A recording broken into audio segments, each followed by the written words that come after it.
குயிக்காக பன்னீர் பட்டர் மசாலா எப்படி பண்ணுறதுன்னு பார்க்கலாம். ஆயில், பட்டர் கொஞ்சம் சேர்த்துட்டு பிடிச்ச ஸ்பைசஸ்லாம் ஒவ்வொன்றும் சேர்த்துக்குங்க. அப்போ தான் மைல்டாக இருக்கும்.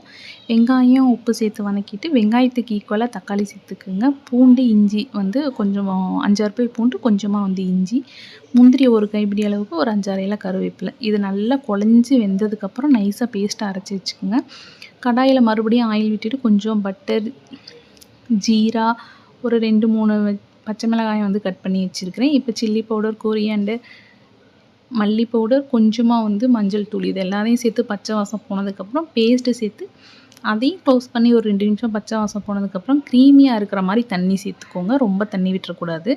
உப்பு சேர்த்து நல்லா கொதிக்கட்டும். சிம்லேயே ஒரு 2, 3 நிமிஷம் கொதிச்சதுக்கப்புறம் கஸ்தூரி மேத்தி சேர்த்துட்டு பன்னீர் சேர்த்துக்கோங்க. பன்னீர் சேர்த்து 2 நிமிஷத்துக்கு கொத்தமல்லி இலை, கொஞ்சமாக மறுபடியும் பட்டர், கொஞ்சமாக வந்து கஸ்தூரி மேத்தி, கொஞ்சம் க்ரீம் போட்டிங்கன்னா சூப்பராக இருக்கும்.